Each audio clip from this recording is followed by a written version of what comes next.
আসসালামু আলাইকুম, কেমন আছেন সবাই? আশা করি সবাই ভালো আছেন। তো আমি মূলত থাকি দুবাই। তো আমাদের এখানে আজ ঈদ।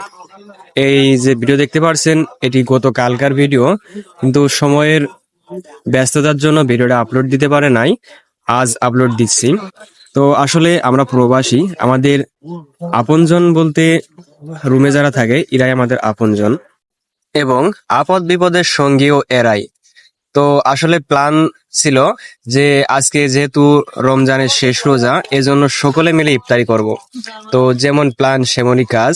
তো সকলে অল্প অল্প কিছু কিছু করে টাকা দিয়ে সকলে মিলে ইফতার কিনছি। তো এই এখন ইফতার করতেছি। আসলে আইটেম অনেক, দেখানোর কোনো শেষ নেই। যেহেতু আজ শেষ ইফতার, যে যেমন পারছে সে সেমন টাকা দিছে। আসলে প্রবাসীদের পুকুরের টাকার অভাব থাকে না, তাদের একমাত্র ভালোবাসার জিনিসের অভাব থাকে। তো আসলে আইটেম আছে অনেক। তো এখানে রান্না করছি আমরা গরুর মাংস দিয়ে খিচুড়ি। আরো আইটেম তো প্রথমে দেখছেন, ফলমূল আছে, ছোলা মুড়ি আছে, আর অনেক আইটেম। আসলে একটা কথা আছে না, প্রবাসীদের টাকার অভাব নাই, তাদের অভাব ভালোবাসা, একটু ঘুম, জাস্ট এইটুকুই। তো আসলে আমাদের জন্য দোয়া করবেন।